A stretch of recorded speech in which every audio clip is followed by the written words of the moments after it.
হরে কৃষ্ণ হরে কৃষ্ণ কৃষ্ণ কৃষ্ণ হরে হরে হরে রাম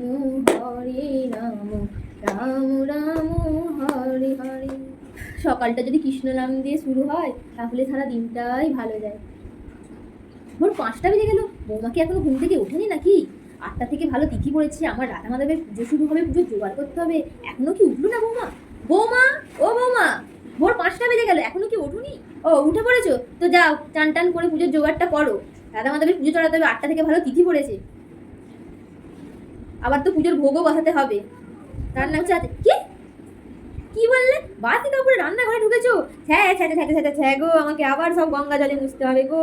এ কি বউ ঘরে এনেছি। বাবু বাবু, গাছ থেকে ফুলগুলো তুলে সব পুজোর ঘরে রাখ। পুজোর ঘরে সব জোগাড় করা আছে, সব ফুলগুলো তুলে পুজোর ঘরে রেখে। মা, পুজোর সব জোগাড় ঠিকঠাক করেছো তো? বলেছিলাম যে 28টা বেলপাতা রাখতে, রেখেছো তো? মা রেখেছি, 3টে করে বেলপাতা, 3x9 নম্বর রেখেছি 27, আর 3টে পাতা থেকে একটা পাতা আলতু করে ছিঁড়ে রেখে দিয়েছি। হয়ে গেল 28, 28টা বেলপাতা। হ্যাঁ, এটা 28টা বেলপাতা হয়েছে? হে ভগবান, হে মা সরস্বতী, আমার বৌমার মাথায় একটু সুবুদ্ধি দাও। মা, আমি তো জানি না 3টে বেলপাতায় একটা বেলপাতা হয় বলে। বৌমা, পুজোর দিনে তুমি কালো শাড়ি পরেছো? এই কি শাড়ি পরেছো? যাও মোটা লাল পা চওড়া শাড়ি পরে আসো, পুজোর দিনে কালো শাড়ি পরে। দেখ পুজো, চুলটাকে এলো করে রেখেছো? পুজোর দিনে কেউ চুল এলো করে রাখে? যাও চুলটা ভালো করে বেঁধে বড় করে খোপা করে আসো। আর ও কি সিঁদুর পরা হয়েছে বৌমা? একটুখানি চোখে দেখা যায়নি, মোটা করে সিঁদুর পরে আসো যাও। এত বড় ঢিঙ্গি বিয়ে হয়ে গেছো, তুমি এখনো কাপড়টাও পরতে পারো না? ওই ও পাশে টেপি, কি ছোট্ট মেয়ে, কি সুন্দর কাপড় পরে, আর কত সুন্দর পরিপাটি করে কাপড় পরাতেও জানে। কি বললে? মোচা কাটতে পারো না? মোচাটাও কাটতে পারো না? ওদের বাড়ির বউটাকে গিয়ে দেখতে যাও, যেমন মিষ্টি কথা তেমন মিষ্টি ব্যবহার, আর সব আনাজ থেকে শুরু করে মানে জুতো পাট থেকে চন্ডি পাট সব পারে। মোচা লাউ কুমড়ো কাঁঠা সব কাটতে পারে, আর তুমি মোচা কাটতে পারো না। এত বড় ঢিঙ্গি মেয়ে হয়ে গেলে। এটা চা হয়েছে বৌমা? কি চা করেছো? না আছে নুন, না আছে চিনি, না আছে চা, মনে হচ্ছে কলের জল খাচ্ছি। কোথায় একটু ভালো করে চা করবে, পাড়া প্রতিবেশী বন্ধুদেরকে ডাকবো, ডেকে বলবো আমার বৌমা চা বানায় খুব সুন্দর, একটু চা খেয়ে যাও, গল্প সল্প করি, চা খাও। তা নয়, চা করেছো মুখ থেকে বেরিয়ে আসবে। ওই পচাদের বউটা কি সুন্দর চা বানায়, একবার খেলে আমার 1 সপ্তাহ মুখে লেগে থাকে। আর তুমি চা বানিয়েছো, মরার আগের দিন পর্যন্ত মনে থাকবে। কি বাজে জঘন্য চা। বলি বৌমা, বিয়ের তো 4 বছর হলো, নাতিপুতির মুখ কবে দেখাবে? ওই মোড়লদের বউটার বছর ঘুরতে না ঘুরতে কি সুন্দর ফুটফুটে একটা ছেলে হয়েছে, তোমার কবে হবে? হ্যাঁ, বাচ্চা কাচ্চা নেওয়ার তো কোনো মতি গতি দেখছি, সারাক্ষণ ঢেঙ্গি বোনাই করে আছে। বলি বৌমা, 6টা বেজে গেল, এখনো কি ঘুম থেকে উঠেছো নাকি এখনো বিছানায় পড়ে আছো? বলি বাপ মা কি শ্বশুর বাড়িতে কিছু শিখিয়ে পাঠায় না? এটা শ্বশুর বাড়ি, এখানে সকাল সকাল ঘুম থেকে উঠতে হয়, শাশুড়ির মন জুগিয়ে চলতে হয়, শ্বশুরের মন জুগিয়ে চলতে হয়, সকাল সকাল উঠে বাড়ির সব কাজ করতে হয়। এসব কি কিছুই শিখিয়ে পাঠায় না নাকি? কি জানি পটে বিবির ঘুম ভেঙেছে, তাড়াতাড়ি বাকি কাপড় ছেড়ে চা বসাও, শ্বশুর খেয়ে কাজে বেরোবে। ও মা, তুমি একটা মাছও চেনো না, তাহলে বাপের বাড়ি থেকে কি শিখে এইছো মা? তোমাদের ওখানে কি শেখানোর চল নেই? আমার ঘাড়ের ওপর ডুটিয়ে দিয়ে গেছে, কিচ্ছু জানে না, সবই আমার কপালের দোষ। বৌমা, এটা তোমার বাপের বাড়ি নয় বাছা, এখানে তোমার মন মর্জি মতন কিছু কাজ হবে না, কিচ্ছুটি চলবে না এখানে তোমার মন মর্জি মতন। থাক, ওই তো একখানা শাড়ি দিয়েছে তোমার বাপের বাড়ি থেকে, পুরো গামছার মতো, একদিনও পড়তে পারলুম, একদিনও নাই। আর তোমার শ্বশুরকে এমন একটা ধুতি দিয়েছে, একবার পরলে খেয়ে শ্বশুর বাড়ির কুটুম দিকে যত্ন করতে হয় তা জানে না, কিরাম কাপড় চোপড় দিতে হয় তাও তারা জানে না।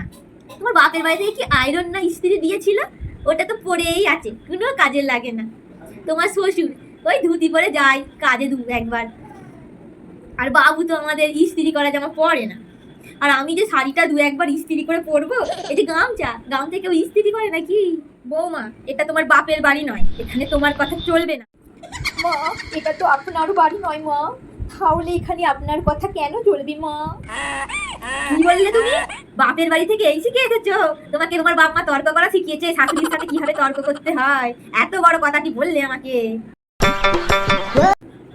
কি বললে? বাবুর সাথে ঝগড়া করেছো তাই মনটা খারাপ?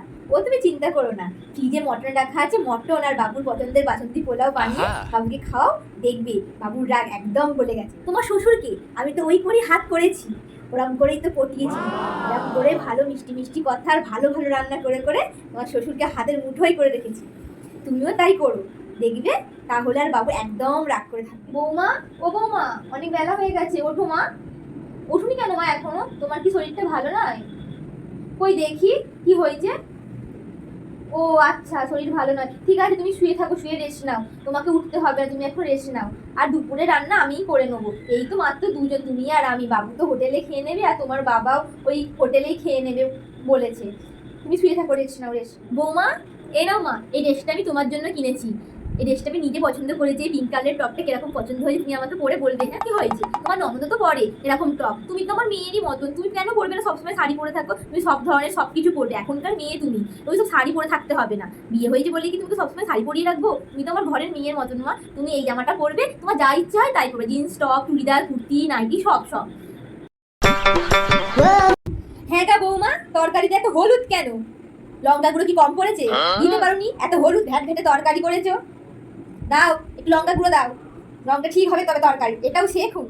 হ্যাঁ হ্যাঁ, ভালো করে মোচো মোচো, ওইখানটা ফাঁক রয়ে যাচ্ছে, ওখানটা একটু ভালো করে মোচো, যেন একটু নোংরা না লেগে থাকে, আমার আবার নোংরা নোংরা একটু বেশি পছন্দ না। হ্যাঁ হ্যাঁ, মোচো মোচো হচ্ছে, মোচো। বৌমা, শাড়িটা ভালো করে কি কাচুনি নাকি? শাড়িটা থেকে সারতে সারতে গন্ধ ছাড়ছে, ভালো করে ধোওনি? হ্যাঁ ঠিক ধরেছি, ভালো করে ধোওনি, তা ধোবে কেন? শাশুড়ির শাড়ি ধোবে ভালো করে, এর পরের বার থেকে একটু ভালো করে শাড়ি ফাড়ি ধুও। বৌমা, চাটা একটু বেশি কড়া হয়ে গেছে, তাই একটু বেশি বেশি চা পাতা দিয়ে দিয়েছো, ঘরে যা ছিল সবই তো দিয়ে দিতে পারতে চা পাতা। এই যে তেতো, মনে হচ্ছে আলু পাতা খাচ্ছি, চা নয়।